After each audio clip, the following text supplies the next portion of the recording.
नमः शिवाय। ओम नमः शिवाय।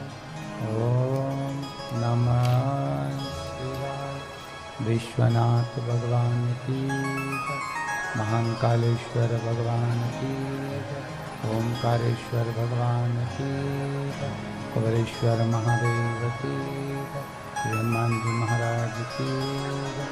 त्रिवेणी संगम प्रयागराज तीर्थ की। हर हर महादेव। हर हर महादेव। हर हर महादेव। बाहर की आवाज खोलो, बाहर की आवाज। भगवान देवादिदेव महादेव त्रिकालदर्शी कैलाशी अविनाशी भगवान शिव, जिनकी पुनीत पावन शिव महापुराण की कथा। आज बाहर के खुलवाओ, बाहर के बंद है। भगवान देवादिदेव महादेव की कृपा से माघ के इस पवित्र अवसर पर त्रिवेणी संगम पर प्रयागराज में भगवान शिव की पवित्र शिव महापुराण की कथा श्रवण करने का सौभाग्य आप और हमको प्राप्त हुआ है। 2 दिवसीय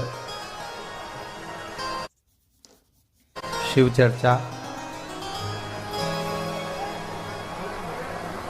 और भगवान शंकर के प्रति आपका प्रेम,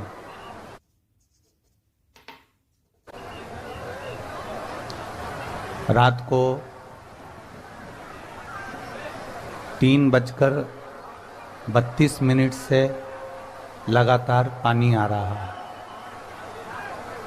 और 3:32 से जो पानी चालू हुआ तो अभी तक बंद नहीं हुआ है।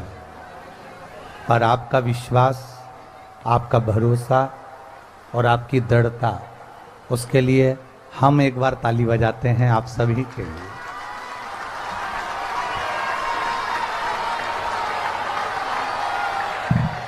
जितनी जगह भी कथा करने गए वहाँ पर पंडाल रहता है, डूम लगा रहता है, तो उसमें भक्त आराम से रुक जाते हैं।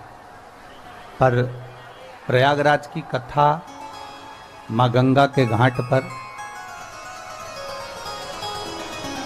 खुले मैदान में जो हो रही है, ये कथा आप सभी के विश्वास को दर्शाती है, आप सभी के भरोसे को दर्शाती है। और तेरी कृपा बिना न हिले एक भी लेते विश्वास तेरी कृपा से करो। हे गंगाधर मुक्ति द्वार ओमकार तू, भोले ओमकार तू। आयुष शंभु बखान क्या करूं मैं, राखोगे ढेर का चपटी भगोत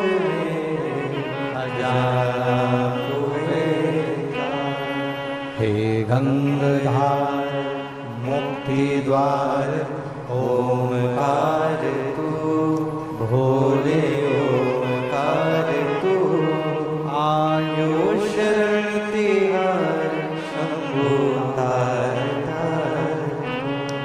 भगवान देवादिदेव महादेव की पवित्र कथा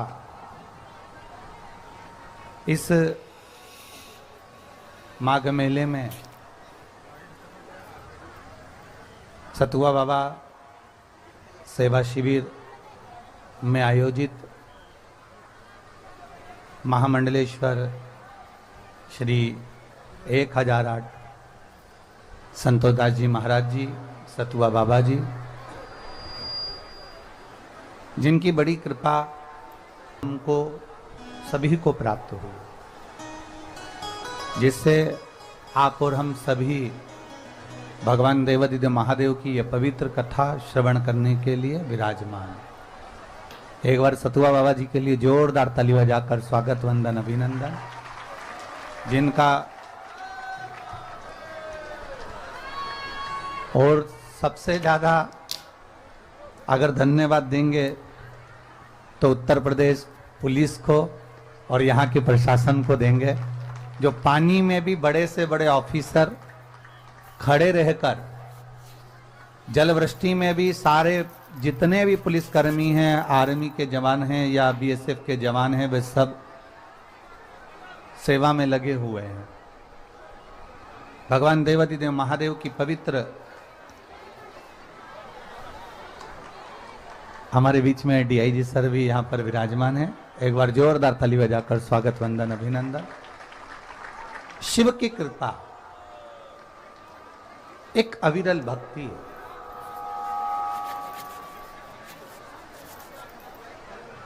जिस भूमि पर हम प्रयागराज की धरा पर बैठे हैं, जिस पवित्र भूमि पर हम बैठकर भगवान शंकर की चर्चा कर रहे हैं, ये शिव चर्चा कोई साधारण सा विषय नहीं है।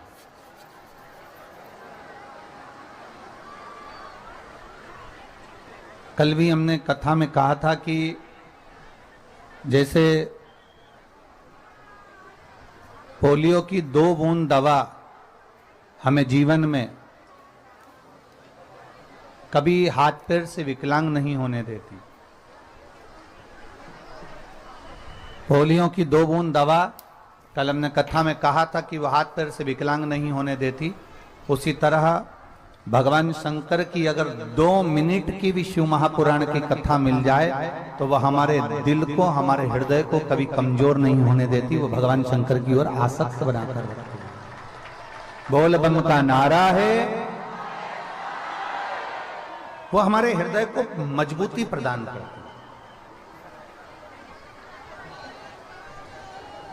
अब जरा विचार करेंगे कि गंगा जी के घाट पर लोग कहते हैं कि त्रिवेणी का संगम है, गंगा मैया है, यमुना मैया है, सरयू, यहाँ सरस्वती मैया है, तीनों का संगम। पर शिव महापुराण की कथा कहती है कि यहाँ सबसे बड़ा यदि संगम देखा जाए तो गंगा, यमुना, सरस्वती से बड़ा संगम है यहाँ संतों का संगम, जहाँ संत, साधु, सन्यासी, तपस्वी, साधक, उपासक आज से नहीं, कहाँ सतयुग से त्रेता, त्रेता से द्वापर, द्वापर से कलयुग तक लगातार ये वो प्रयाग की भूमि है, ये वो पवित्र भूमि है त्रिवेणी संगम, जहाँ सतयुग से संत, साधु, सन्यासी, तपस्वी, साधक, उपासक यहाँ तप करते रहे हैं। और आज भी भगवान देवादिदेव महादेव की कृपा, भगवान शंकर की करुणा, भगवान देवादिदेव महादेव की कृपा ऐसी है कि आज भी भगवान शिव की कृपा से माघ महीने में और कुंभ के समय पर यहाँ प्रतिवर्ष भगवान शंकर की ऐसी कृपा होती है जिसमें भगवान देवादिदेव महादेव की करुणा से सारे संतों का दर्शन, भजन, कीर्तन और स्मरण और प्रवचन हम सबको प्राप्त होता है। और शंभो शरणे मांगू घड़ी रे घड़ी दुख काटो दया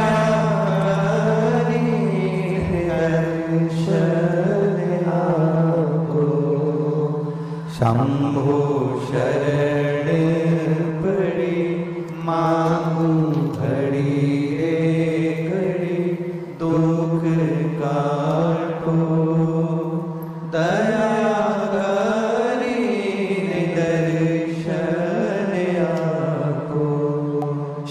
कृपा। इस प्रयागराज की भूमि पर केवल आप और हम बैठकर तप नहीं कर रहे, आप सभी को ज्ञात होगा भगवान श्री हरि को, भगवान नारायण को अपना पति बनाने के लिए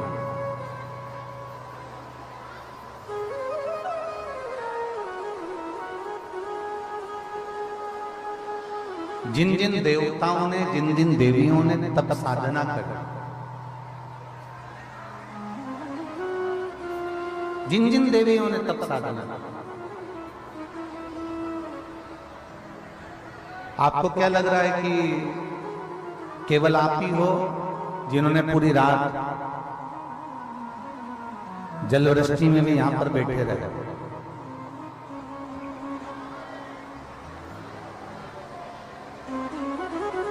इसी प्रयागराज की भूमि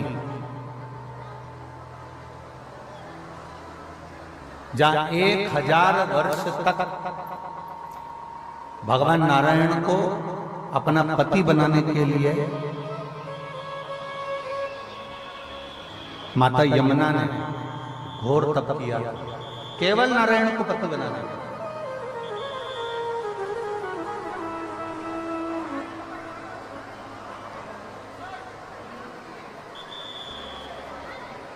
महाराज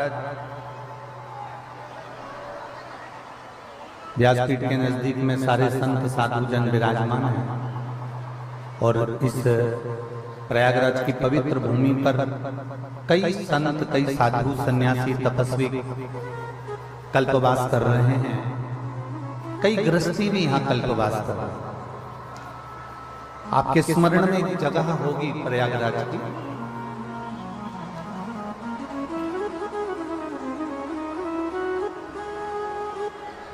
ऐसा तप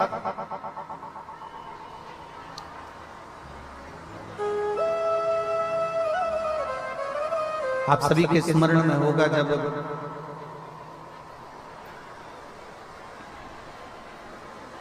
भगवान वामन का अवतार हुआ, और वामन भगवान का जब अवतार हुआ तो 3 नदियां प्रकट हुई वामन अवतार के समय में। कथा पर जरा ध्यान देंगे तो बड़ा, आप लोगों जिस भाव से आए हो, इतने बरस से पानी में, इतना पानी के अंदर आप लोग बहुत देर से, जमीन भी गीली है, ऊपर से भी पानी बूंद बूंद टपक रहा है, बारिश हो रही है, पर आप इतना तप करे हो ना तो थोड़ा सा तप और कर कर अपनी पुण्याई को इकट्ठा करो और थोड़ा सा एकाग्र करो।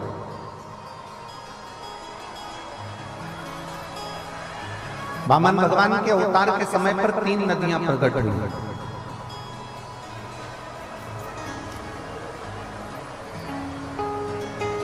और उसमें से 2 पवित्र नदियां यहां पर हैं। जो 3 नदियां प्रकट हुई उसमें से 2 नदी यहां पर है। जब राजा बलि के दरवाजे पर वामन भगवान भिक्षा मांगने के लिए गए और राजा बलि ने वामन भगवान को संकल्प छोड़ दिया, तब विष्णु पुराण कह रही है, कूर्म पुराण कह रही है, नारद पुराण वर्णन करती है और ब्रह्म वैवर्त पुराण कहती है। तब भगवान वामन ने, जिनका शरीर 84 अंगुष्ठ के बराबर था,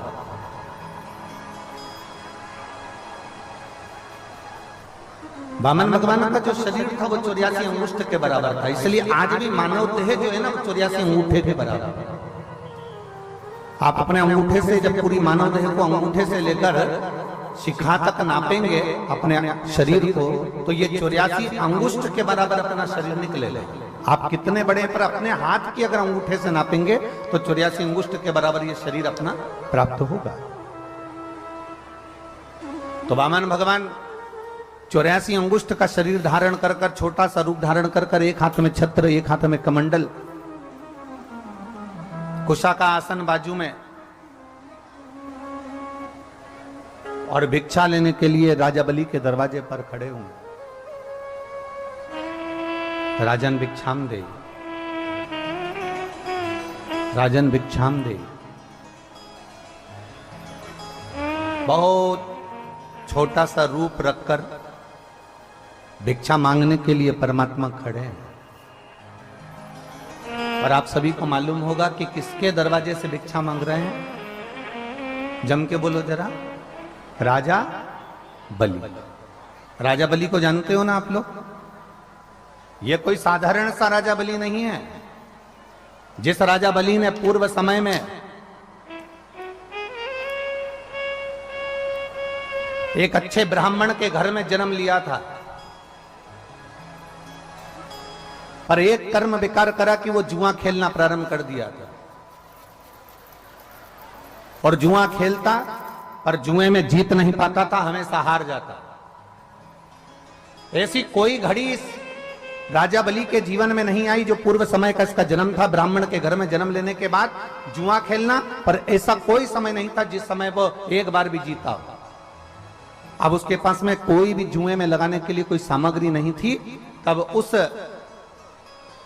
बालक ने विचार करा कि अब मेरे पास में कोई सामग्री नहीं तो मैं क्या लेकर आऊं। तब उसी समय पर वो चोरी करने के लिए एक संत के आश्रम में पहुंच गया।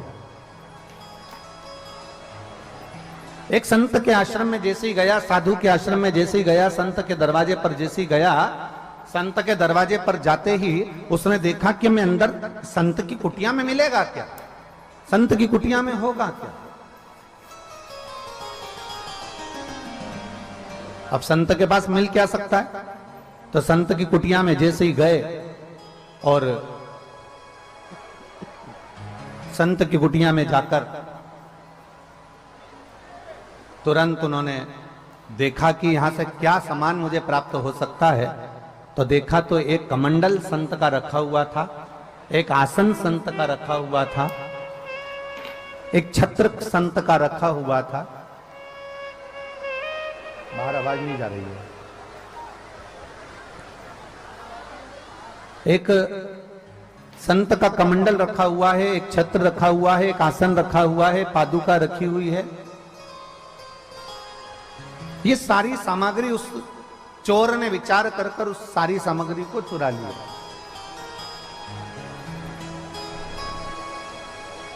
और चोर चोरी कर कर वो सामग्री को लेकर जुए में बैठ गए। अपने सारे मित्रों के साथ जब जुआ खेलने बैठा तो धीरे धीरे कर कर उसने छत्र, कमंडल, आसन, पादुका जो संत के यहां से लेकर आया था वो सारी सामग्री उसने उस जुए में लगा दी। और संत की कोई पुण्याई थी, साधु की कोई पुण्याई थी,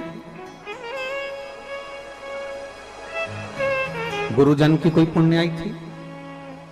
उस पुण्याई के बल पर आज जुआरी जीत गया। और जुआरी जब जीता तो जितने दोस्त उसके साथ में जुआ खेलने के लिए बैठे थे उन्होंने अपनी पूरी पूरी सत्ता, पूरा पूरा वैभव, पूरी पूरी दौलत उस जुए में लगा दी थी, जिसके बल पर वो पूर्ण की तरह से बहुत सारा विजेता प्राप्त कर ली उसने। शिव कथा कहती है, भगवान देवादिदेव महादेव का चरित्र कहता है, जुआरी जिसने संत के दरवाजे की पादुका, संत के दरवाजे का कमंडल, संत के दरवाजे का छत्र, संत के दरवाजे का आसन चुराया था, वो ले जाकर जुए में लगाया और जुए में लगाया। आज पहली बार वो जीता और जीतने के बाद उसने सारी सामग्री अपने पास में रख ली और पूरी सत्ता उसकी हो गई। इतना धन, इतना वैभव आ गया। शिव महापुराण की कथा कहती है कि इतना वैभव उसके पास में आया, इतना वैभव आया कि वो अरबपति खरबपति बन गया। ढेरों संपदा उसके पास में हो गई, ढेरों वैभव उसके पास में हो गया, ढेरों वैभव उसके पास। अब वैभव तो एकत्रित हो गया। हमने पहले भी कथा में कहा है, जब धन बढ़ता है, संपदा बढ़ती है, जब धन और संपदा दोनों बढ़ती है तो हम पहले भी कथा में कह चुके हैं कि 3 मित्र आपके बढ़ जाते हैं। संपदा बढ़ने पर 3 मित्र आपके बढ़ जाते हैं। पहले नंबर का ताली मित्र, आपकी प्रशंसा करने वाला बढ़ जाता है। दूसरे नंबर पर थाली मित्र, होटल में खिलाने वाला बढ़ जाता है। और तीसरे नंबर पर प्याली मित्र, मैं खाने में पिलाने वाला बढ़ जाता है। संपदा बढ़ी कि ये 3 अपने आप बढ़ जाते हैं, आपको ढूंढना नहीं पड़ता इनको। संपदा बढ़ने पर आपको ताली मित्र, प्रशंसा करने वाले बहुत मिलेंगे। वाह वाह महाराज, बहुत बढ़िया, बहुत बढ़िया, बहुत जोरदार, करे जाओ, ये वो, प्रशंसा करने वाले बहुत मिलेंगे। दूसरे नंबर पर थाली मित्र, होटल में खिलाने वाले बहुत मिलेंगे। जैसे जैसे धन बढ़ जाएगा ऐसे ऐसे मित्र मिल जाएंगे जो आपको होटल में ले जाकर बिठा देंगे। धीरे धीरे आपको होटल का चस्का लगा देंगे, गलत कार्य में लगा देंगे, उसके बाद आपके धन को पूरा की पूरा जीन जाएंगे। और तीसरे नंबर पर है प्याली मित्र, आपको पीना भी याद नहीं होगा, पर आपके जो मित्र होंगे, जो आपका धन देखकर आपके मित्र बन जाएंगे, वो आपको पीने में लगा देंगे और पूरा बर्बाद कर देंगे। अब ये जुआरी जीत तो गया, धन तो आ गया, पर इसने वेश्या का संग कर लिया, मदिरा का नशा कर लिया। वेश्या को अपना बनाने के लिए बहुत प्रयास करा। एक दिन वेश्या ने कहा, आज मेरा मन कर रहा है कि मेरे बालों में लगाने के लिए मुझे गजरा चाहिए, मुझे मेरे बालों में लगाना है, मुझे गजरा चाहिए। तो जुआरी ने कहा, ठीक है, मैं तुम्हारे लिए गजरा लेकर आऊंगा। उसने कहा, मुझे मेरे गजरे के साथ में खाने के लिए मुझे बीड़ा चाहिए, पान चाहिए, मैं तुम्हारे लिए पान बीड़ा लेकर आऊंगा। आज जुआरी नशे में धुत होकर गजरा और बीड़ा लेकर चला। बीच में राह में ठोकर लग जाती है और ठोकर लगते से नीचे गिर जाता है। जब नीचे गिरा, गजरा और बीड़ा दोनों की दोनों जमीन पर रज में मिट्टी में हो जाता है। मिट्टी में हो गया, बेहोशी में गिर गया। थोड़ी देर बाद इसको होश आया। होश आने के बाद इसने सोचा कि मुझे वेश्या के घर जाना है, पर गजरा और बीड़ा तो मिट्टी में हो गया। अगर मैं वेश्या को ये मिट्टी का सामान दूंगा तो वेश्या मुझसे प्रसन्न नहीं होगी। अब मैं करूं तो करूं क्या? सामने एक शिवालय था, जहां वो गिरकर पड़ा था उसके ठीक सामने एक शिवालय था, शंकर का एक ओटला था। उस शिवालय पर केवल शंकर जी की एक शिवलिंग रखी हुई थी। और इस जुआरी ने विचार करा, मेरे बीड़े में और गजरे में इस शंकर ने नियत लगा दी है, इसमें इन्होंने नजर लगा दी है, इसलिए ये गिर गया। उसने बीड़ा और गजरा उठाया और शंकर के मंदिर में फेंक दिया। शिव के मंदिर में उसे फेंका। महाराज, शिव के मंदिर में जब गजरा और बीड़ा फेंका, चले गया। 8 महीने पूरे हुए और इसके प्राण छूट गए। प्राण छूटने के बाद ये यम की कैद में पड़ गया। जब यम की कैद में पड़ा तो यमराज ने चित्रगुप्त महाराज से पूछा कि इसके पाप और पुण्य गिने जाएं। तो महाराज, इसने कोई पुण्य नहीं करा, ब्राह्मण कुल में जन्म लिया पर हमेशा झूठ बोला। ब्राह्मण कुल में जन्म लेने के बाद भी ये गलत कर्म करता रहा, जुआ खेलता रहा, मदिरापान करता रहा, वेश्यावृत्ति करता रहा, गलत गलत कार्य करता रहा, इसलिए इसने कोई पुण्य नहीं करा, इसको नरक में फेंका जाए। यमराज ने कहा, ऐसा हो नहीं सकता। मृत्यु लोक में अगर किसी का जन्म होता है तो वो जिंदगी में एक ना एक पुण्य जरूर करता है।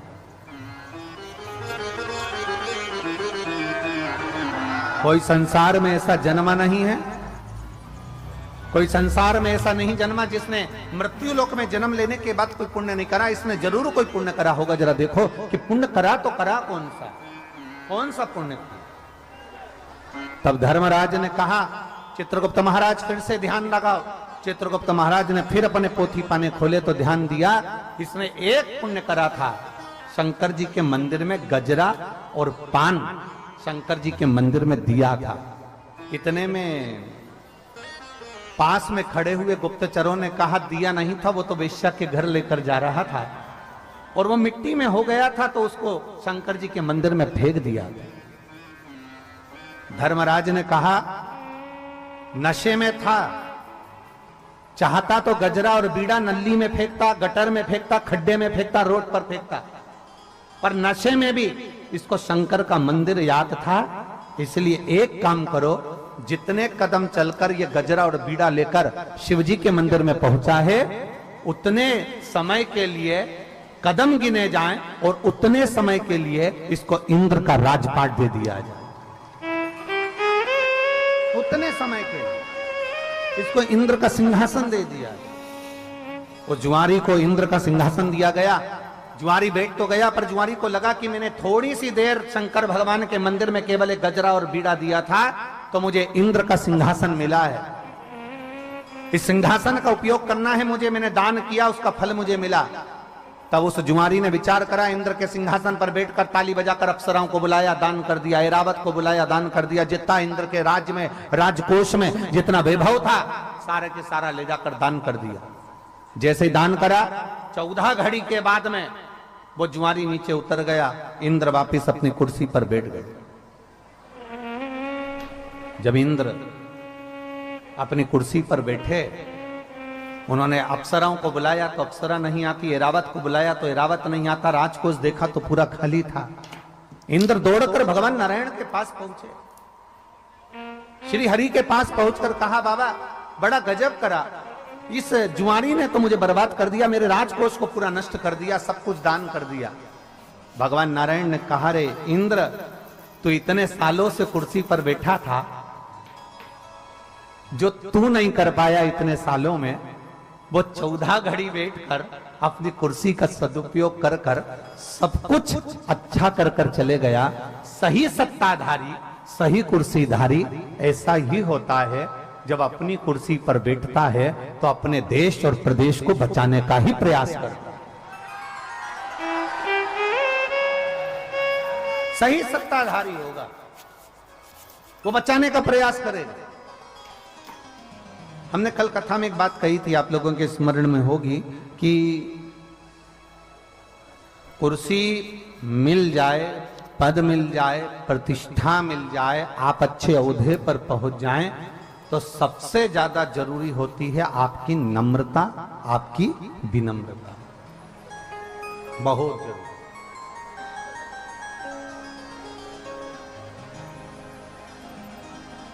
और मैंने तेरे ही भरोसे बाबा, तेरे ही भरोसे हवा बिच उड़ती जावांगी।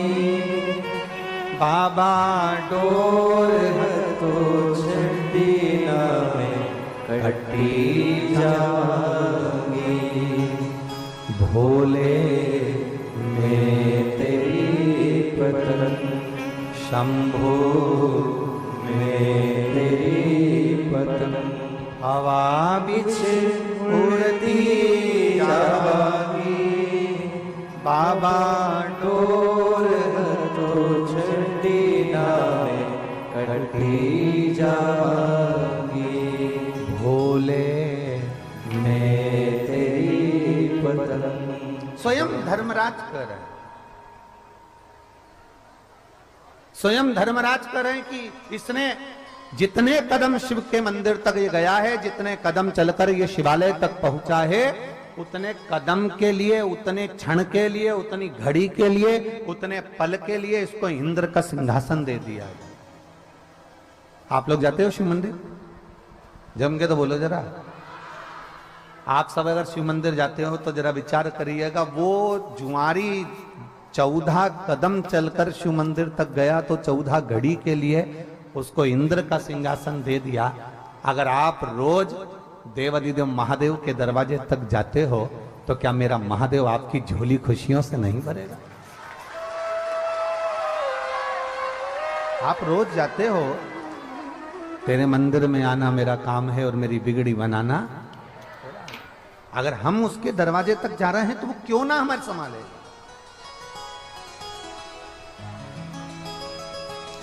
वो हमें क्यों ना संभालेगा? बोल बम का नारा है। आप और हम अगर शिव के शिवालय तक पहुंचे हैं, भगवान शंकर के दरवाजे तक पहुंचे हैं, तो मेरा बाबा देवाधिदेव महादेव संभालता जरूर है। वो खाली नहीं रखता, वो खाली नहीं छोड़ता।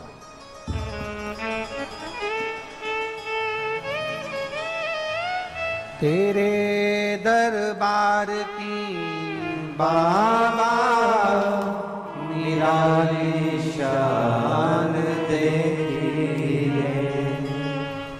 तेरे दरबार की बाबा निराली शान देखी है, तुझे देते नहीं देखा, हर झोली भरी देखी है, मुख दुनिया मोड़ेगी बाबा मुखड़ा मोड़, मुख दुनिया मोड़ेगी बाबा तू खेड़ा मोड़, मैनू लगी परीती बाबा तू वेना। हम शिव के भरोसे,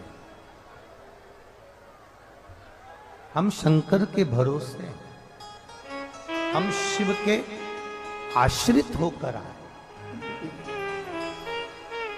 शिव के आश्रित। मेरी जीजियों,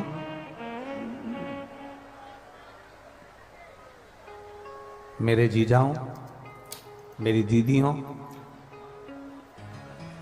मेरी बेटियों, बेटाओं, मेरी माताओं, भाई, एक बात अपनी बुद्धि में बिठा कर रख लो, एक बात अपने चित्त में बिल्कुल बिठा कर रख लीजिए। संसार में जिसका जन्म हुआ है, माता के गर्भ में जब हम पड़े रहे, उस समय देवादिदेव महादेव ने हमको संभाला, और जब हम माता के गर्भ से बाहर निकले, जब हमारा जन्म हो गया, पृथ्वी पर हम आ गए, मृत्यु लोक में हम पैदा हो गए, पृथ्वी पर हम जन्म ले लिए। शिव कथा कहती है, शिवजी ने माता पार्वती जी को नंदनवन में एक बात कही थी कि पार्वती, जब पृथ्वी पर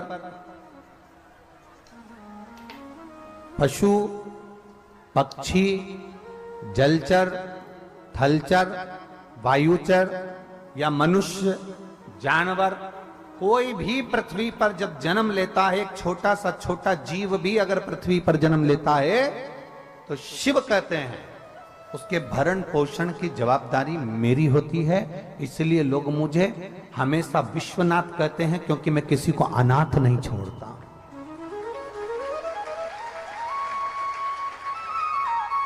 मैं किसी को अनाथ नहीं छोड़ता। लोग मुझे विश्वनाथ कहते हैं, क्योंकि मैंने दुनिया में किसी को अनाथ नहीं छोड़ा। कई माताएं कह देती, गुरुजी हम अकेले हैं, हमारा कोई नहीं, हम बड़े दुखी हैं, भगवान हम तो अकेले रह गए। और कोई कहता है हमारे माता चली गई, कोई कहता पिता चले गया, कोई कहता ये गया, कोई कहे वो गया, हम अनाथ हो गए। ना ना, जब तक काशी में विश्वनाथ बैठा है, तब तक पूरी भारत की भूमि पर कोई अनाथ नहीं हो सकता। भारत की भूमि पर कोई अनाथ नहीं हो सकता जब तक काशी में, जम के बोलो जरा, काशी में विश्वनाथ, तब तक कोई वो बैठा है। मेरा डमरूधारी, मेरा त्रिकालदर्शी, मेरा कैलाशी, मेरा विनाशी, मेरा शिव, वो बैठा है।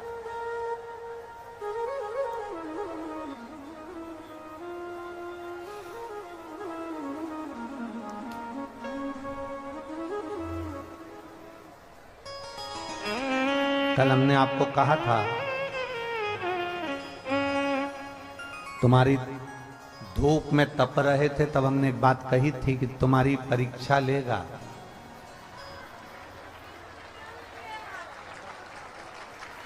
परीक्षा लेगा। और आप लोगों ने जो कथा प्रयागराज की भूमि पर सुनी है ना, त्रिवेणी संगम पर, वो भी शिव जी की 2 दिवसीय शिव चर्चा, तो हमने कहा था उसको ईर्ष्या हो रही है। और हमने कल कहा था कि बरस सकता है। अब हमको क्या मालूम था कि इतनी जल्दी सुन भी लेगा। इतना अंदाजा थोड़ी ना था महाराज जी। ये इतनी जल्दी सुन लेता है, और 4 बजे कहा, 3:31 से चालू।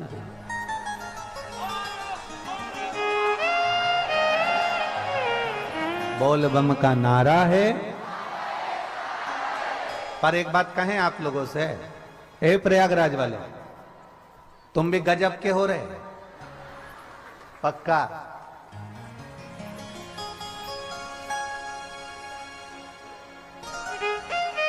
हमने एक बार पहले सुना था, हमने अपनी जिंदगी में कभी देखा तो नहीं, पर ऐसा सुना था कि जो पियक्कड़ होता है ना, वो टलता नहीं है। आज समझ में आ गया कि शिव कथा के पियक्कड़ भी नहीं टलते। पक्का।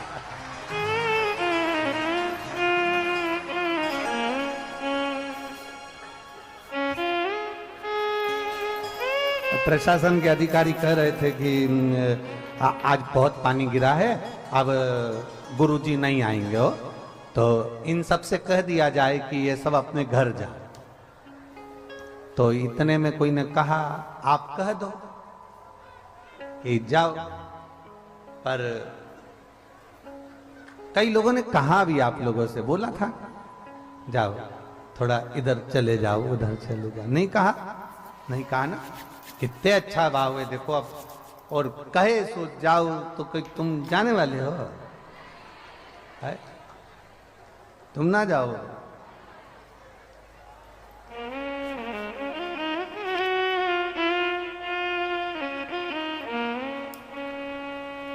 इंद्रदेव को भी समझ में आ गई है, फालतू टैंकर ढोलने से कोई मतलब नहीं। काहे टैंकर ढोलो है? कोई इंद्रदेव को भी समझ में आ गई कि अपना भैया काहे को अपना पानी बिगाड़ो। गंगा जी के घाट पर बैठे हैं, इनको कोई फर्क नहीं पड़ने वाला है, ये ऑलरेडी गीले हैं, ऊपर से और गीला करके क्या करना अपने को। तो उन्होंने तुरंत वरुण देव सबको आमंत्रित कर कह दिया, आप थोड़ा शांति बरत लो, ये बड़े बहुत ऊंचे क्वालिटी के पियक्कड़ है, ये नहीं टलेंगे। और बस हम तो इतना सा कहेंगे आपसे, आप जैसे प्रयागराज की भूमि पर इतना पानी गिरने के बाद भी किसी के कहने से आप टले नहीं हो, उसी तरह आपके घर के नजदीक में, आपके घर के पास में जो शिवालय हो, वहां 1 लोटा जल रोज चढ़ाओ, भगवान भी तुम्हारे दरवाजे पर कभी टलेगा नहीं, तुम्हारे दरवाजे पर आएगा, खड़ा रहे कोई तुम्हारे दरवाजे।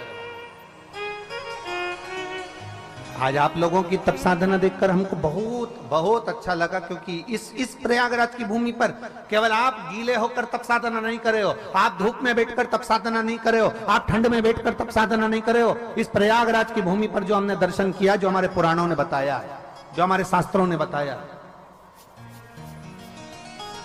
वो जुआरी ने शिव जी के मंदिर में एक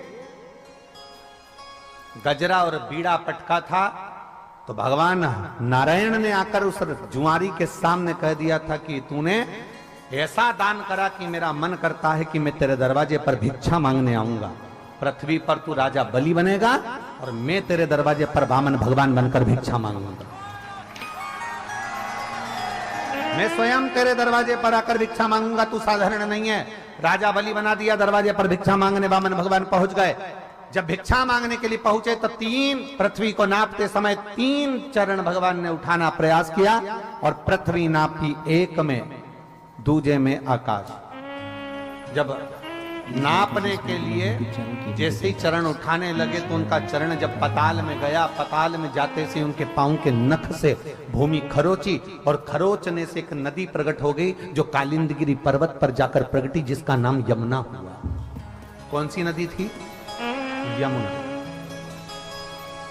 वो यमुना कालिंदगिरी पर्वत पर प्रकट हो गई, पर यमुना ने सबसे पहले कालिंदगिरी पर्वत पर प्रकट होने से पहले यमुना सबसे पहले गौलोक धाम में गई और गौलोक धाम में जाकर कालिंद गिरी बाबा को नमन कर कर कहती है मुझे एक बार गौलोक धाम जाना है। तो गौलोक धाम में जाकर तुम करोगी क्या यमुना? यमुना जी कहती है मुझे केवल जिस परमात्मा ने मुझे पृथ्वी पर प्रकट करा, जिस परमात्मा के चरण के नख से मैं प्रकट हुई हूं, उस परमात्मा का मुझे दर्शन करना। यमुना गौलोक धाम? हाँ प्रभु गौलोक धाम। यमुना जी सीधे गोलोक धाम पर गई तो गोलोक धाम पर जाकर यमुना जी क्या देखती हैं कि वहां भगवान कृष्ण राधा जी के संग में विराजमान है। भगवान कृष्ण राधा जी के साथ विराजमान,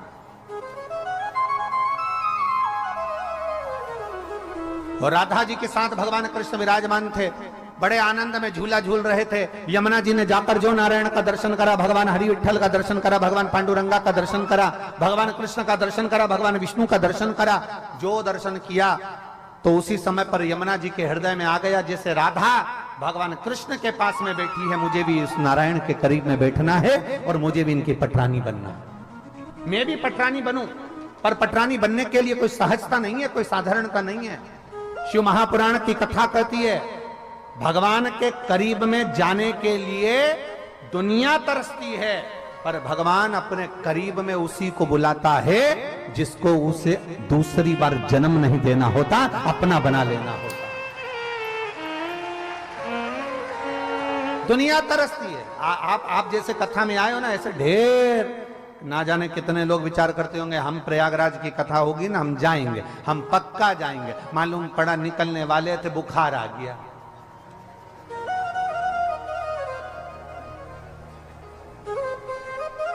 आप लोग भी आए होगे ना, आपसे भी 2-4 लोगों ने तो कहा ही होगा मोहल्ले के, मालूम है सीवर वाला मारा जा रहा है सतुआ बाबा जी के यहां। अच्छा अपन एक काम करेंगे, सब चलेंगे।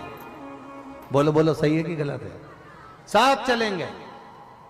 ग्रुप बना था 15 लोगों का, आए 5, 10 कहां गए? घर रह गए। घर नहीं रह गए, पूरे बगीचे में इतने सारे फूल लगे होते हैं, आपको क्या पूरे फूल पसंद आते हैं?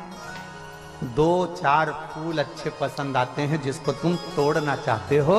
उसी तरह मेरे भोले बाबा को जो पसंद आता है उसी को शिव महापुराण की कथा तक बुलाता, वो बुलाता ही नहीं।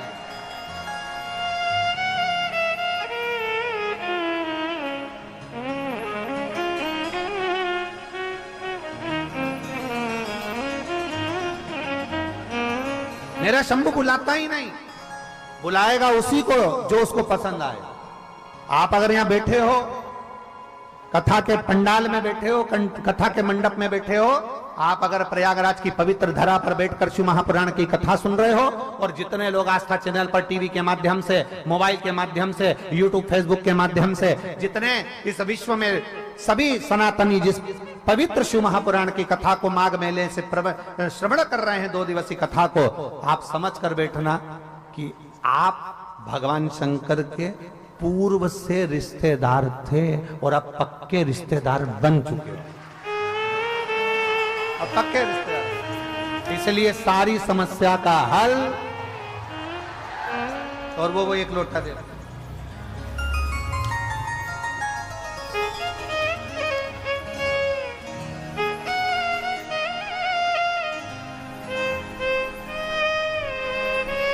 गुरुजी, मेरा बेटा साहिल सिंह जो कि 16 साल का है,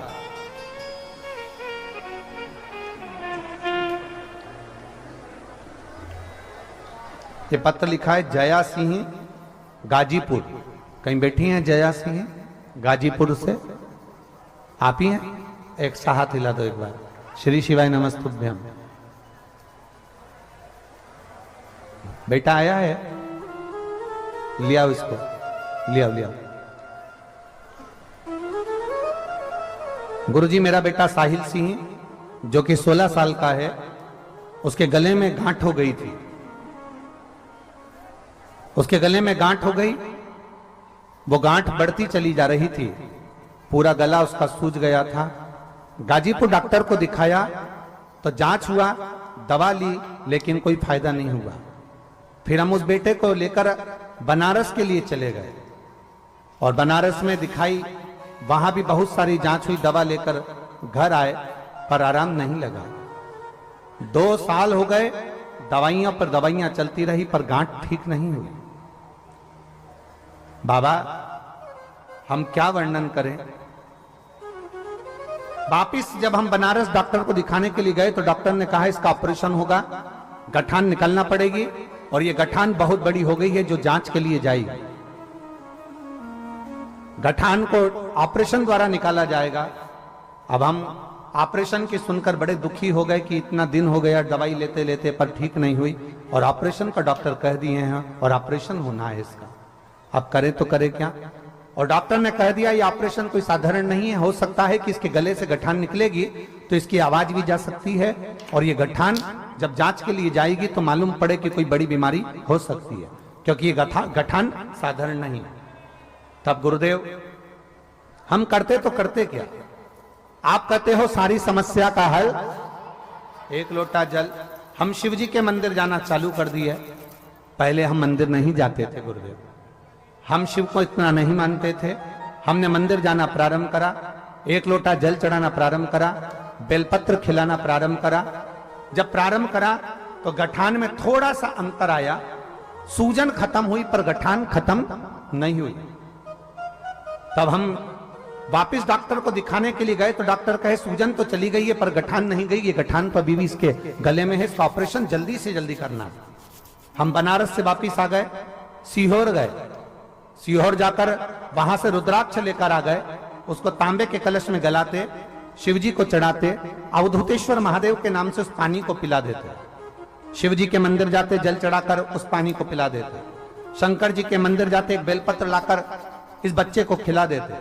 हम बाबा का क्या धन्यवाद दें। बाबा तो बाबा है, उसने ऐसी कृपा कर दी, मेरे बेटे की गले की गठान पूरी गला दी और आज मेरा बेटा पूरी तरह से ठीक है, उसको ऑपरेशन की जरूरत नहीं पड़ी। बाबा मेरे बेटे के गले की पूरी गठान गल गई और ऑपरेशन की जरूरत नहीं पड़ी है। मैं बाबा इस पवित्र धरा पर मैं सतुआ बाबा जी को धन्यवाद देती हूँ, प्रणाम करती हूँ, दंडवत करती हूँ। हमको आपने बाबा जी से मिला दिया, ये शिव कृपा है, ये उदारता, ये शंकर की कृपा है। बाबा आज मेरा 16 साल का बेटा वापिस ठीक हो गया, मैं बाबा को नमन करने के लिए आई हूं। ये शिव है। एक लाइन और इन्होंने अच्छी लिखी है,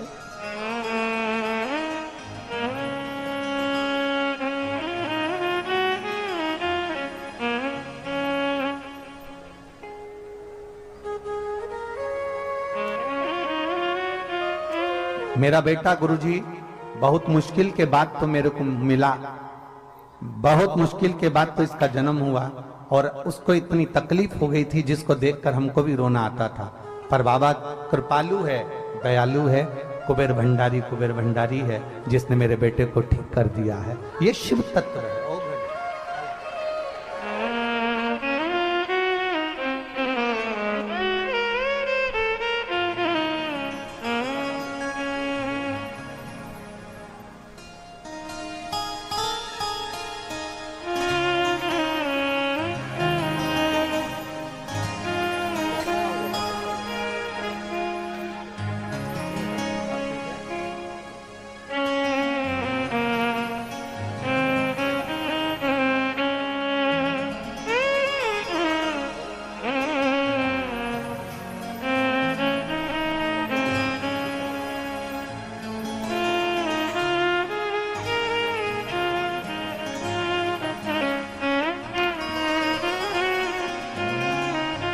माता कह रही हैं उनकी इतनी बड़ी गठान हो गई थी, बिस्तर पर पड़ा रहता था पर उठता नहीं था। आज बाबा की कृपा से आया है। ये प्रयागराज तीर्थ की महिमा है और देवाधिदेव महादेव की कृपा है। बोल बम का नारा है, शिव तत्व की शंकर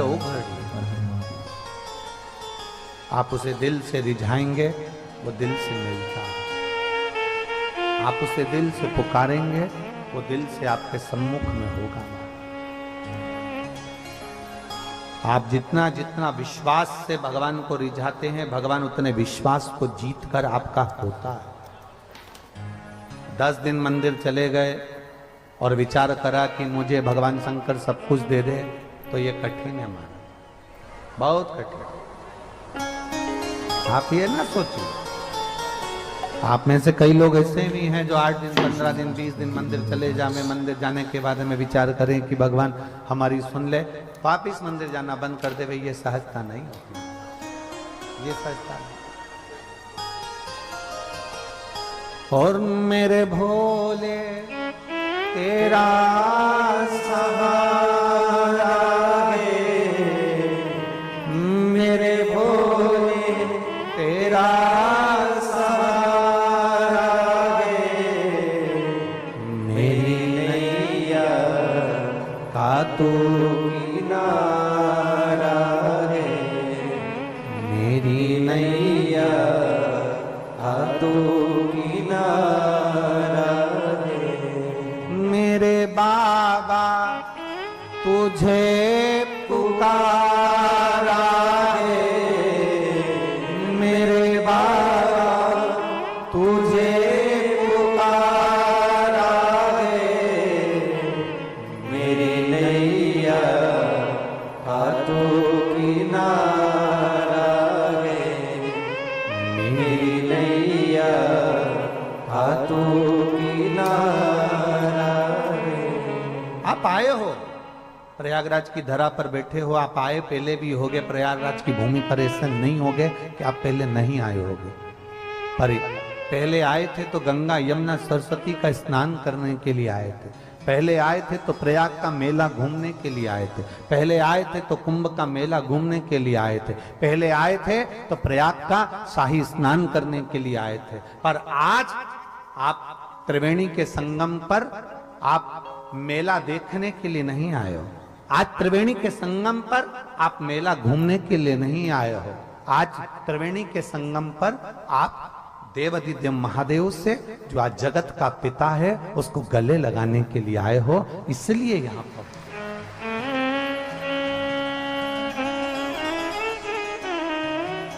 हम आज त्रिवेणी के संगम पर पहले आए, ऐसा कोई नहीं होगा जो पहले ना आया हो। 8 बार 10 बार 14 बार 15 बार 2 बार 1 बार पहले आ चुके होंगे, संतों की टोलियों का दर्शन भी किया होगा, आए भी होंगे, मना नहीं। पर प्रयागराज की भूमि पर बैठकर अगर बाबा देवादिदेव महादेव की कथा सुन रहे हो तो ये मानकर चलना कि शिव तत्व को प्राप्त करा है आपने, आप भगवान शंकर के होने और शंकर को अपना बनाने के लिए आए, शिव के होने और शंकर को अपना बनाने के। मिलता नहीं है बोले ना, इतनी सहजता में इतनी सरलता में उसकी कृपा नहीं होती। आज हम एक बात आप लोगों को बताना चाहेंगे, हमने सतुआ बाबा जी को भी ये बात नहीं बताई। जब हम अयोध्या में राम मंदिर के प्राण प्रतिष्ठा महोत्सव में पहुंचे, बहुत भीड़ थी और संत बहुत विद्वान विद्वान बड़े बड़े संत थे, बहुत विद्वान विद्वान संत, जो बहुत पुराने संत और बहुत प्रसिद्धि प्रांत संत वहां पर थे। हम आशीष को बोले कि अपन आ तो गए हैं अयोध्या में, राम जी की प्राण प्रतिष्ठा भी होगी, एलईडी में अपने को दर्शन होगा, पर बड़े बड़े संतों को दर्शन हो जाएगा, अपन तो बहुत पीछे के हैं, अपने को कहां इतना दर्शन हो पाएगा। तो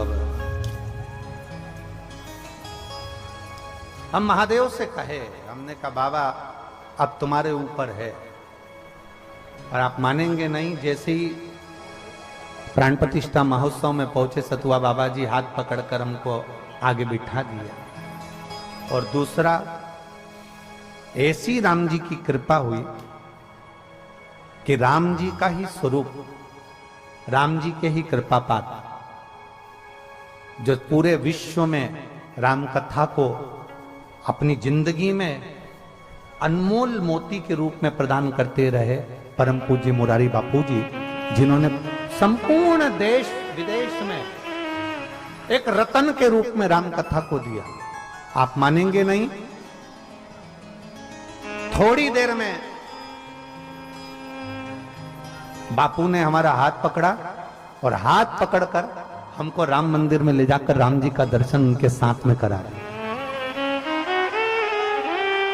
ऐसा लग रहा था जैसे स्वयं राम जी ने राम जी को आदेश दे दिया और राम जी हाथ पकड़कर महाराज जी ले जाकर राम जी का दर्शन करा दिए। ऐसा सुंदर दर्शन हमको कराया। तो आप अभी अभी बैठे थे तो आपके अंदाजे में दिल में आया होगा इतना पानी गिर रहा है, कैसे कथा सुनेंगे, कैसे कथा सुनेंगे। आप जब पक्के हो जाते हो ना तो परमात्मा को भी तुम्हारे लिए सोचना पड़ता है, अगर मैं पानी गिराऊंगा तो ये उठने वाली नहीं है। परमात्मा को भी सोचना पड़ता है कि दिन भर बरसाऊंगा चलेगा, दिन भर गरजूंगा चलेगा, बिजली चमकेगी, बादल गरजेगा, सब कुछ होगा, पर शिव कथा चले उस समय पर परमात्मा को भी सोचना पड़ता है कि कम से कम 1 घंटा, 1.5 घंटा, आधा घंटा तो पानी बंद कर दूं जिसमें ये भगवान की कथा को श्रवण कर सके। तो परमात्मा भी सोचे बरसे। और हम प्रयागराज की भूमि पर बैठे हैं तो हम तो कहेंगे आप लोगों से, इस प्रयागराज की धरा पर हमारे भोलेनाथ जी बड़े प्रेम से कहते हैं पार्वती जी से, पार्वती सुनो, लोग कहते हैं शंकर के मंदिर में सावन में क्यों जाना चाहिए, लोग कहते हैं शिव जी के मंदिर सावन में लोटा भर के जल क्यों चढ़ाना चाहिए, दुनिया के लोग कहते हैं सावन के महीने में इतना पानी गिरता है तो शंकर के मंदिर में जाना क्यों जरूरी होता है। शिव जी पार्वती से कहते हैं सुनो पार्वती,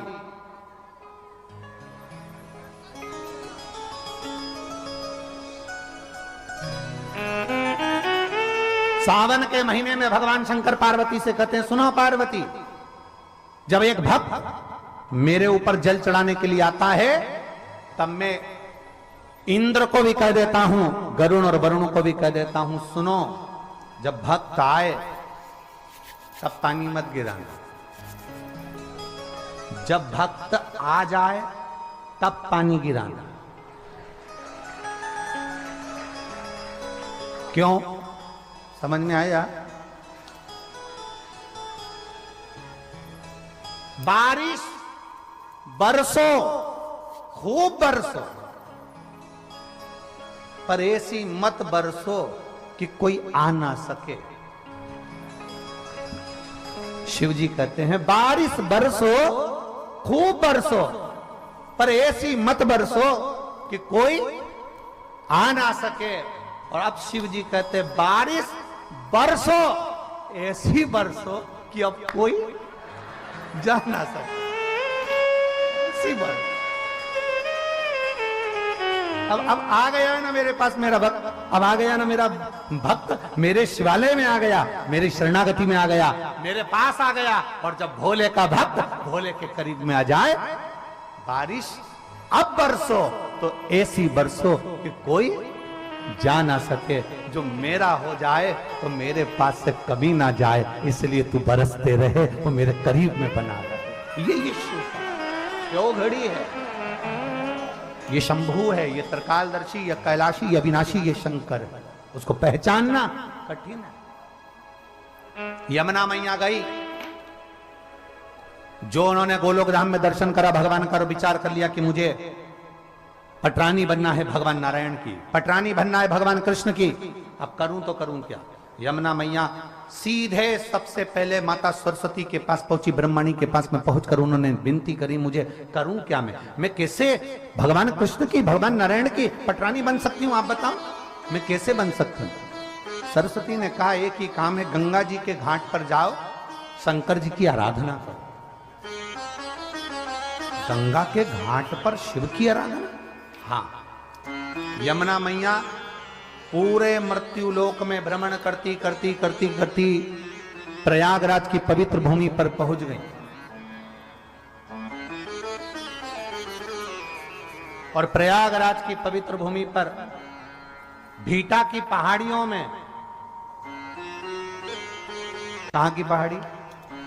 भीटा। प्रयागराज में यहां से महाराज जी 25 किलोमीटर दूरी पर भीटा की पहाड़ी पर एक स्थान,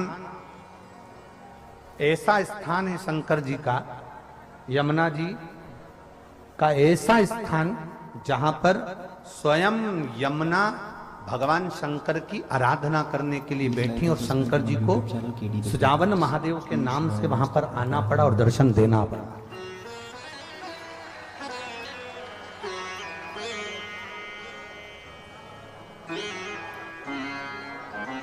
क्या बोलते हैं उसको, गुप्तेश्वर महादेव, बीटा की पहाड़ी स्थान। यमुना मैया प्रयागराज की पवित्र भूमि पर आ गई और प्रयागराज की पवित्र भूमि पर आकर यमुना जी गंगा जी के घाट पर आराम से बैठकर तप साधना में लीन हो गई। इतनी लीन हो गई, हजारों वर्ष निकल गए पर भगवान भोलेनाथ जी का दर्शन नहीं हुआ। अब याद रखना, जरा बहुत अच्छी बात आपके सामने कहना चाहेंगे, आप स्मरण में लाएंगे और जितने आस्था चैनल पर सुन रहे हैं, फेसबुक यूट्यूब पर सुन रहे हैं, वो ध्यान लगाएंगे, बहुत सावधानी से सुनिए। हजारों वर्ष का तप करिए, शिव जी प्रसन्न नहीं होते। हजारों वर्ष की साधना करिए, शिव जी प्रसन्न नहीं होते। यमुना जी की कथा कर रही है, सुजावन महादेव की कथा कर रही है। भगवान शंकर का तप कर कर कर यमुना जी बहुत वर्ष बीत गए पर भगवान प्रसन्न नहीं हुए। तुम भी 1000 वर्ष तक नेत्र बंद कर कर साधना लगा कर बैठ जाओ, शिव जी नहीं प्रसन्न होंगे।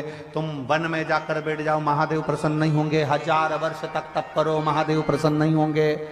यमुना जी को लगा कि मेरे तो महादेव प्रसन्न नहीं हो रहे, मैं करूं तो करूं क्या। उसी समय उन्होंने गंगा जी का ध्यान किया। यमुना जी ने गंगा जी के हाथ जोड़े, हे गंगा मैया, गंगा मैया आप कृपा करो, हमें बताओ महादेव कैसे प्रसन्न होंगे। एक बार भी यमुना जी ने गंगा जी से यह नहीं कहा कि नारायण कैसे प्रसन्न होंगे, क्योंकि नारायण से विवाह करना है ना इनको डायरेक्ट। अगर नारायण से विवाह करना है तो नारायण को प्रसन्न करना था, पर ये नारायण को प्रसन्न नहीं कर रही है, महादेव को प्रसन्न कर रही है। हमारे जो डॉक्टर होते हैं ना, वो भी बहुत अच्छे वेद पुराण पढ़े होते हैं, इसलिए डॉक्टर साहब कभी भी एक गोली नहीं देते, एक गोली के साथ दूसरी गोली लगा कर देते हैं। वो कहते हैं ये गोली सुबेरे खा लोगे, फिर ये गोली भोजन के, जम के बोलो जरा, भोजन के बाद खाना। ये भोजन के पहले खाना, ये भोजन के बाद खाना। डॉक्टर भी 2 गोली देता है, 1 गोली नहीं देता। उसी तरह महादेव की कथा कहती है, यमुना जी ने विचार करा कि मैं सीधे नारायण से अगर मांगूंगी तो नारायण मुझे पटरानी नहीं बनाएंगे, पर शंकर भगवान की बात नारायण कभी टाल नहीं सकते, इसलिए मैं नारायण को अगर मांगू उससे पहले मैं महादेव से मांग लेती, मैं शिव से मांग लेती। अब गंगा जी से कहा, गंगा जी आप बताओ। गंगा जी बोलती हैं कि आप एक काम करो कि तुम 1000 वर्ष की तप साधना करोगे तो महादेव प्रसन्न नहीं होंगे। तुम नेत्र बंद कर कर बैठी रहोगी तो महादेव प्रसन्न नहीं होंगे। तो मैं क्या करूं?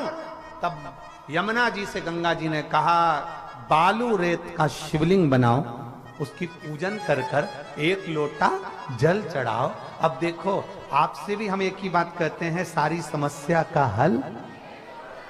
आज तक हमने ये नहीं कहा कि तुम्हारी समस्या भारी है तो आंख बंद करके बैठो, उठो ही मती, खाओ मती, सो मती। हमने ये बोला कभी? हमने तो एक बात बहुत अच्छी कही तुमसे, खूब खाओ पर लोगों के प्राण मत खाओ।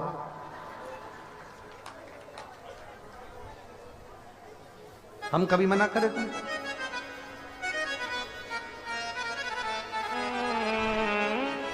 शिव महापुराण की कथा में सबसे शुरू में वेद व्यास जी वर्णन करते हैं शिव कथा सुनने का नियम। शिव कथा सुनने का नियम मालूम है तुमको? शिव कथा सुनने का नियम वेद व्यास जी लिखते हैं, एक समय फलहार करो, शिव महापुराण की कथा पूरी सुनो। एक समय फलहार, फरियाल नहीं बोला, क्या बोला है? फलहार। अब ये तो वेद व्यास जी ने कहा दिया, अब हमारे तरफ से सुन लो। एक समय का फलहार करो, शिव महापुराण कथा सुनो। नहीं बन सके तो एक समय फलहार करके दूसरे समय फरियाल करो। फरियाल समझ गए? साबूदाने की खिचड़ी, चिप्स, पापड़, आलू का हलवा, आधा किलो पपीता, 1 किलो सेवफल, 2 दर्जन केला, रात्रि को सोने के पहले 1 लोटा भर के दूध, उसमें भी मखाने की पीस के डाल के बादाम, फिर खा के फुल एनर्जी। फिर सो। अब उन्होंने तो कहा कि एक समय फलाहार करो, शिव महापुराण की कथा सुनो, और हम कहते हैं एक समय फलाहार करो, दूसरे समय फरियाल करो, पर शिव महापुराण की कथा जरूर सुनो। और इतने में काम नहीं चले तो एक समय फरियाल करो, दूसरे समय भोजन करो, पर शिव पुराण जरूर सुनो। सुनो नहीं, जरूर सुनो। इतने में काम ना चले तो दोनों समय भोजन करो, पर शिव पुराण जरूर सुनो। और इतने में काम नहीं चले तो डब्बा लेके कथा में चलो। महाराज नहीं देखे तब महाराज जी एक कथा कह रहे को कोई बता, हम गाड़ी में कौन से महाराज जी का वर्णन कर रहे?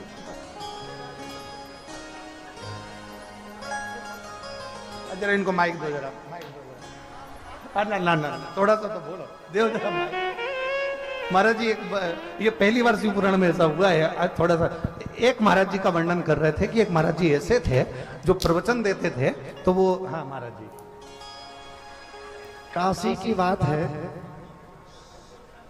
रामायण का महोत्सव चल रहा था, अनेक वक्ता लोगों को बोलना था। एक वक्ता बहुत मोटे थे और उनकी जैसे महाराज जी ने बताया फलाहार का सिस्टम था।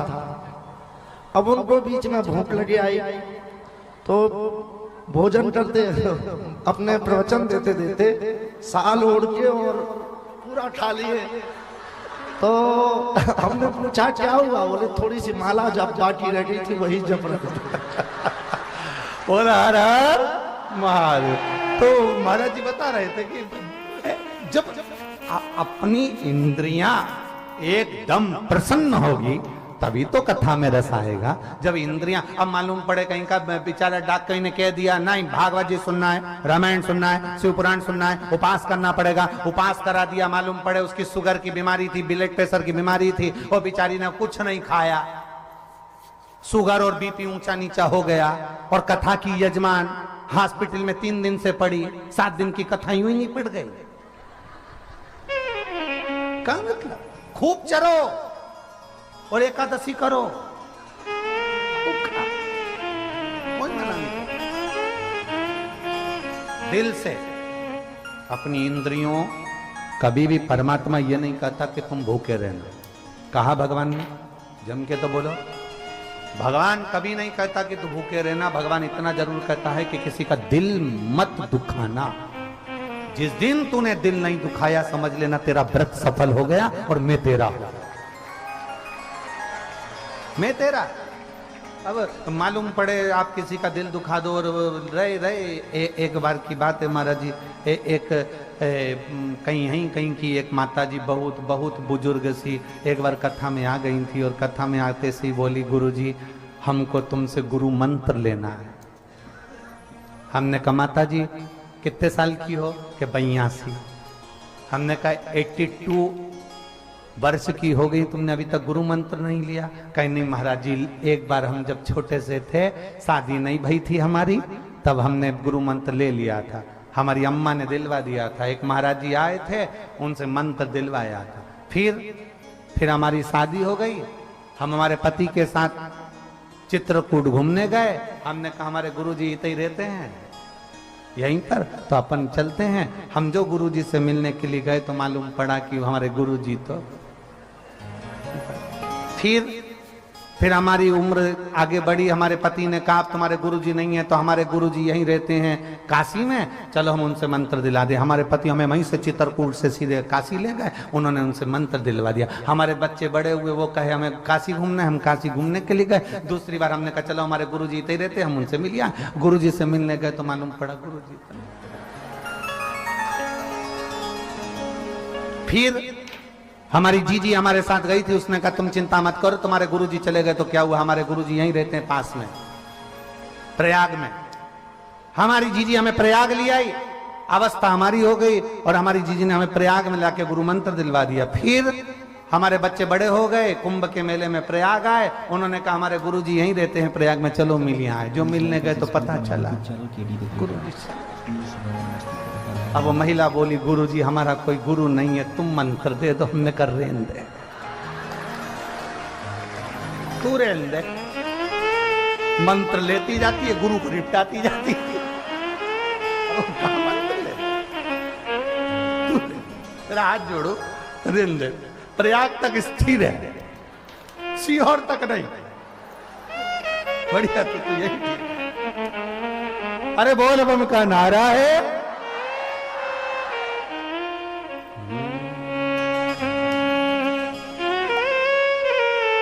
कब से खड़े झोली पसार, क्यों न सुने तू मेरी पुकार। स्थान पर बैठकर भगवान शिव जी से अपने हृदय की बात भाव के साथ आनंद से प्रार्थना करेंगे, क्योंकि आज कथा का विराम दिवस भी है। प्रयागराज में 2 दिवसीय जो शिव चर्चा चल रही है, इसलिए दिल से बाबा को प्रार्थना करें। आज तो प्रयागराज में विराम हो जाएगी, कल से कुशीनगर, उत्तर प्रदेश में कुशीनगर में दोपहर में 1 बजे से 4 बजे तक शिव महापुराण की कथा का लाभ लेंगे आस्था चैनल के माध्यम से, और पंडाल में बैठकर कथा का लाभ लेंगे। जहाँ जगह मिले वहाँ बैठकर बाबा से आप और हम प्रार्थना करें। जहाँ जगह मिले खड़े रहकर बाबा से प्रार्थना ना करें, भाव से जहाँ मिले जगह। त्रिवेणी का संगम है, बाबा से विनती शंभू, जहाँ भी जगह मिले बड़े प्रेम से बैठकर। जिनको आता है वो हमारे साथ में धीरे धीरे बड़े आराम से दिल से बाबा से प्रार्थना।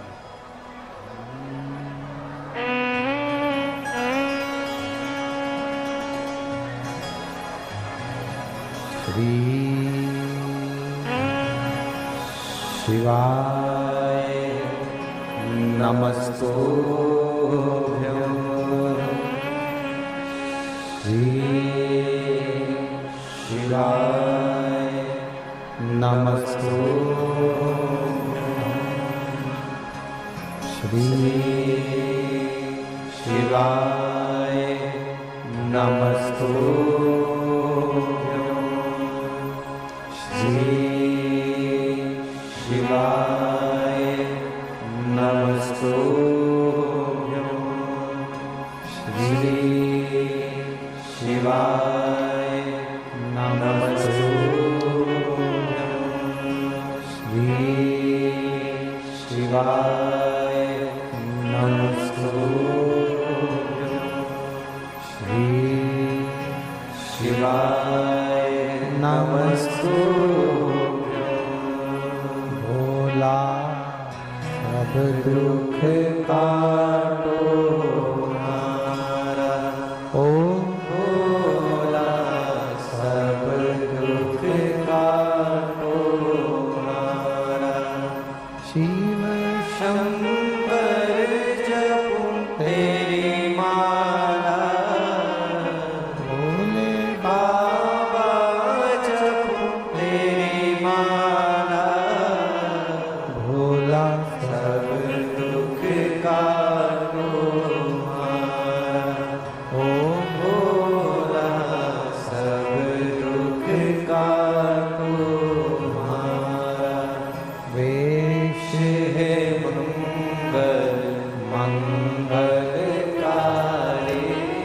वेश है मंगल मंगलकारी। शमशान वासी हमारा,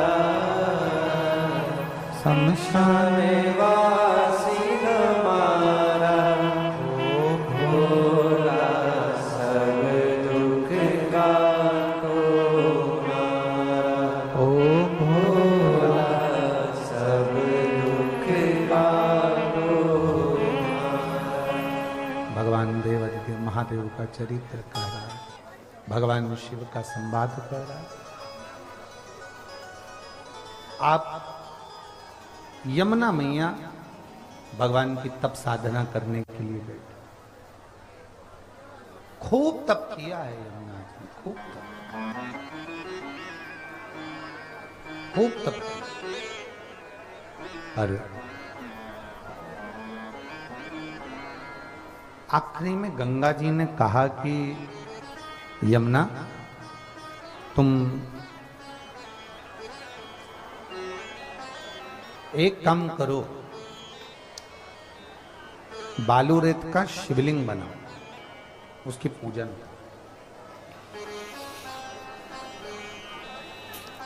शिवलिंग की जो पूजन होती है, भगवान शंकर की जो शिवलिंग का पूजन है वो साधारण नहीं।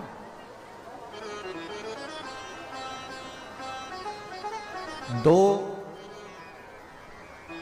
गुप्त नवरात्रे होते हैं, थोड़ा ध्यान देंगे। दो गुप्त नवरात्रे होते हैं। एक गुप्त नवरात्रा यही माघ के महीने में आता है, जो 10 तारीख से चालू हुआ, 18 तारीख तक चलेगा।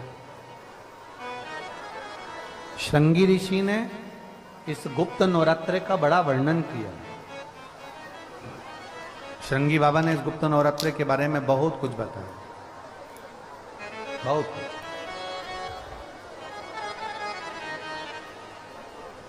श्रृंगी बाबा गुप्त नवरात्रे के लिए कहते हैं कि अगर इस गुप्त नवरात्रे के अंतर्गत 9 लाल फूल,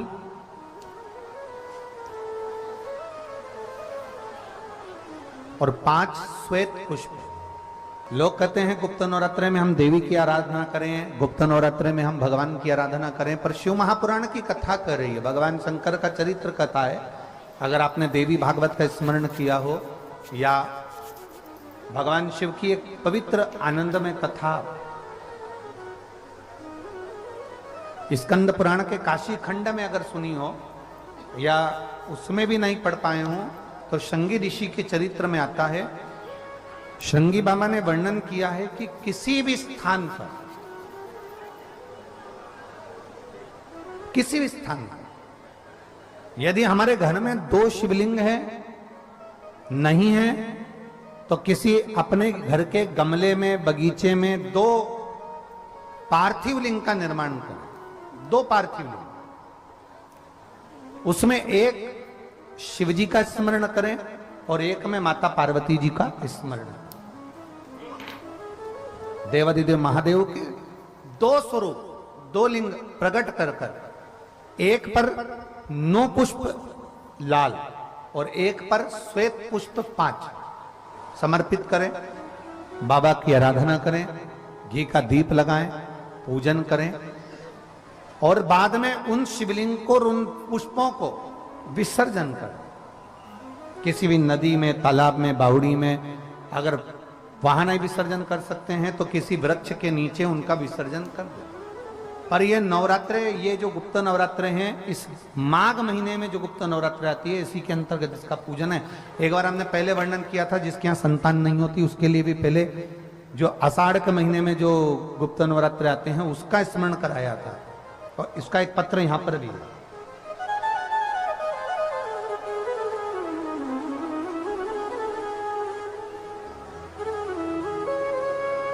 मेरा नाम अंकिता केसरवानी है, मेरे पति का नाम वरुण केसरवानी है।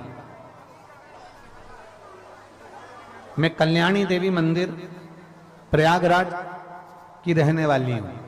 मेरा मोबाइल नंबर ये है। कहीं बैठी हैं क्या?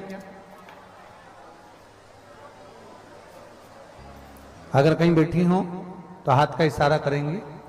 मेरा नाम अंकिता केसरवानी है, मेरे पति का नाम वरुण केसरवानी है। मैं कल्याणी देवी मंदिर प्रयागराज की रहने वाली हूं। कहीं बैठी हो तो इशारा कर सकती हैं हाथ का, अगर कहीं बैठी हो तो। बैठी हैं? बच्चे आए हैं क्या साथ में? लिया लिया लिया। मेरा नाम अंकिता केसरवानी है, मेरे पति का नाम वरुण केसरवानी है। मैं कल्याणी देवी मंदिर प्रयागराज की रहने वाली हूँ। मेरा मोबाइल नंबर ये है। मैं 1 लोटे जल का क्या वर्णन करूं? आपने जो गुप्त नवरात्रे का पहले वर्णन किया है शिव पूजन का, उसको करा और बाबा की ऐसी कृपा हुई है गुरुदेव, 10 वर्ष से संतान का सुख नहीं था। और जब 10 वर्ष से संतान का सुख नहीं, सारे डॉक्टरों से इलाज करवाया, बीच में गर्भ भी ठहरा पर बच्चे नहीं रहे। सारे डॉक्टरों से इलाज करवाया और संतान का सुख नहीं आया। तब आपने सफेद आंकड़े की जड़ का प्रयोग करने का तुमरुकेश्वर महादेव जी का नाम से वर्णन किया, वो हमने किया। और बाबा का पशुपतिनाथ का व्रत भी हमने किया। बाबा की ऐसी कृपा हुई गुरुदेव कि गर्भ ठेरा। और आप कहते हो देवता देते हैं पल्ला झाड़कर और महादेव देता है छप्पर फाड़कर। बाबा की ऐसी कृपा हुई गुरुदेव कि मेरे गर्भ ठेरा और गर्भ में 2 बच्चे बाबा देव अधिदेव महादेव की कृपा से जन्म लिए। मैं बाबा को 10 वर्ष के बाद मेरे को बाबा ने 2 संतान दी है, मैं उसको प्रणाम कराने के लिए लाई। गुरुदेव जब तक बच्चे गर्भ में रहे, जितनी बार सोनोग्राफी करवाई, हर रिपोर्ट में एक ही बात आई कि आपका एक बच्चा बेकार है, जिसकी धड़कन नहीं आई है, जो हाथ पैर से सही नहीं है। पर मैं बाबा पर भरोसा करती थी, शिवजी पे चढ़ा हुआ जल पीती थी और शंकर भगवान की बेलपत्री का सेवन करती थी। आज बाबा को धन्यवाद देने आई हूं कि मेरे दोनों बच्चे बाबा की कृपा से पूर्ण तरह से स्वस्थ हैं और बाबा ने उन दोनों बच्चों को मुझे दिया है। ये शिव कृपा है, ये उदारता। और तेरी कृपा बिना न हिले एक भी अणु, लेते श्वास तेरी कृपा से तनु तनु। बखान क्या करूं मैं, राखोगे ढेर का, चपटी बहुत मेरे खजाना कुबेर का। हे गंगाधर मुक्ति द्वार ओमकार तू, भोले ओमकार तू। आयो शरण तिहारी शंभु भारतार तू। बखान क्या करूं मैं, राखोगे ढेर का, चपटी बहुत मेरे खजाना कुबेर का। हे गंगाधर मुक्ति द्वार ओमकार तू, भोले ओमकार तू। आयो शरण तिहारी शंभु भारतार। ये शिव है, ओघड़ी है, त्रिकालदर्शी है शिव, कैलाशी है, ओघड़दानी है, कैलाशी अविनाशी है शिव। शिव तत्व का है। आप जिस भाव से आप भगवान को रिझाते हो, भगवान उस भाव से अपने भक्तों के करीब पहुंचता है। भक्तों के यमुना जी ने पार्थिव शिवलिंग का निर्माण किया। केवल चाहे गुप्त नवरात्रे हो चाहे सर्व नवरात्रे हो, केवल देवी की आराधना कर रहे हैं और सोचें कि हम माता जी की आराधना कर रहे हैं और माता जी हम पर प्रसन्न हो।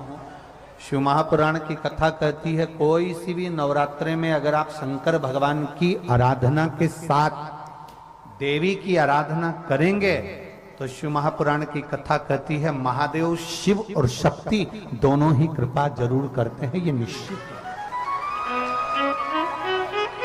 निश्चित है।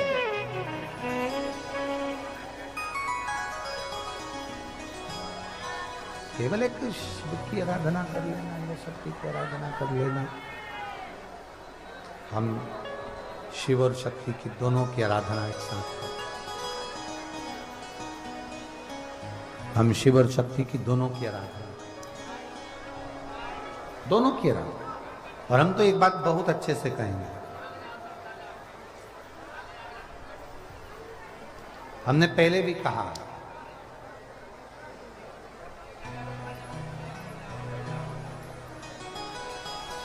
धन आने से रहने का तरीका, खाने पीने का तरीका,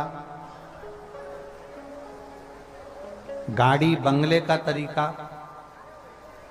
संपदा आने से, पैसा आने से तुम्हारा रहने का तरीका, खाने पीने का तरीका, चलने का तरीका, कपड़ों का तरीका, आभूषण का तरीका, पहनावे का तरीका भले बदल जाता, भले बदलता। धन संपदा आने से तुम्हारा रहने का तरीका, खाने पीने का तरीका, सोने का तरीका, सब तरीके बदल सकते हैं। कपड़ा पहनने का तरीका भी बदल सकता है।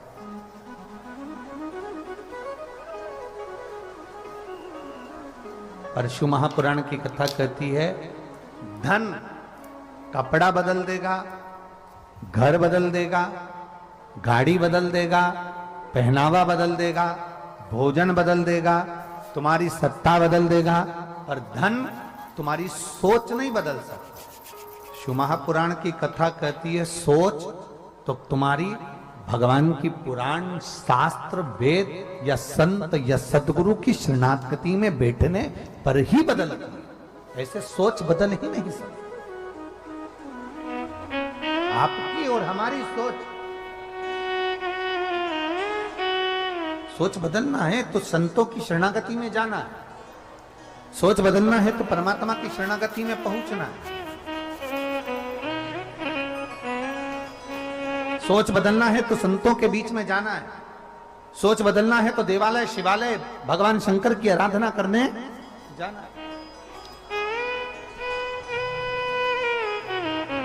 दौलत कपड़ा बदल देगी, दौलत तुम्हारा रहने का तरीका बदल देगी, दौलत तुम्हारा वैभव, सत्ता सब बदल सकती है, पर वो दौलत तुम्हारी सोच नहीं बदल सकती। सोच बदलेगी तुम्हारी सत्संग, सोच बदलेगा तुम्हारा समर्पण, सोच बदलेगा तुम्हारे शंकर पर चढ़ाया गया एक लोटा, ये सोच बदल गई।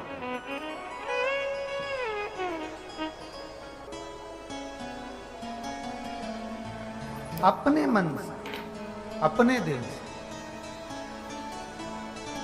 आप जब श्री शिवाय नमस्तुभ्यम, बहुत लोगों ने इसका विरोध भी किया महाराज जी। बहुत लोग कहते थे ये क्या लेकर आ गए श्री शिवाय नमस्तुभ्यम, क्या है ये, क्या है? इसका मतलब है मैं शंकर को नमन करता हूं, नमस्कार करता हूं, प्रणाम करता हूं, नमन। शिव महापुराण की विद्येश्वर संहिता में लिखा है, जो एक बार मुख से श्री शिवाय नमस्तुभ्यम बोलता है, उसके मुख का दर्शन करने पर मात्र 1000 अश्वमेध यज्ञ का पुण्य फल प्राप्त हो जाता।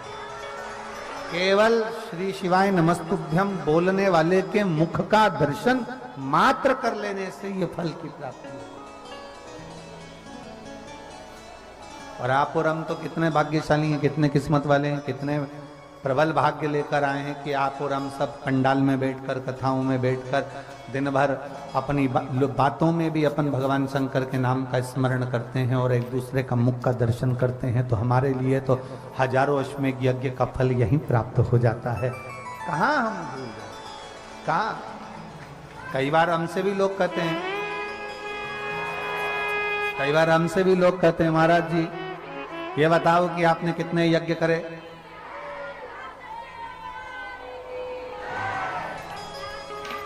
कई बार लोग कहते हैं आप कितने यज्ञ करे हैं, कितने अश्वमेध यज्ञ कर लिए, कितने सोम यज्ञ कर लिए, कितने आवर्त यज्ञ कर लिए, कितने नारायण यज्ञ कर लिए, कितने शिव यज्ञ कर लिए। हम कहते हैं इतने सारे शिव भक्त आते हैं और ये सारे के सारे शिव भक्त श्री शिवाय नमस्तुभ्यम बोलते हैं, इनके मुख का दर्शन हो जाता है तो हमारे खाते में यज्ञ का फल वैसे ही प्राप्त हो जाता है। उसमें क्या है?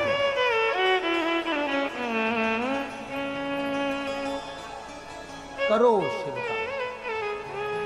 यमुना जी ने शिवलिंग का निर्माण किया। शिवलिंग का कभी मौका लग जाए, कभी नवरात्रे पड़े, चाहे गुप्त नवरात्रे हों, चाहे संपूर्ण विश्व को ज्ञात चैत्री और कुंवार के नवरात्रे हों,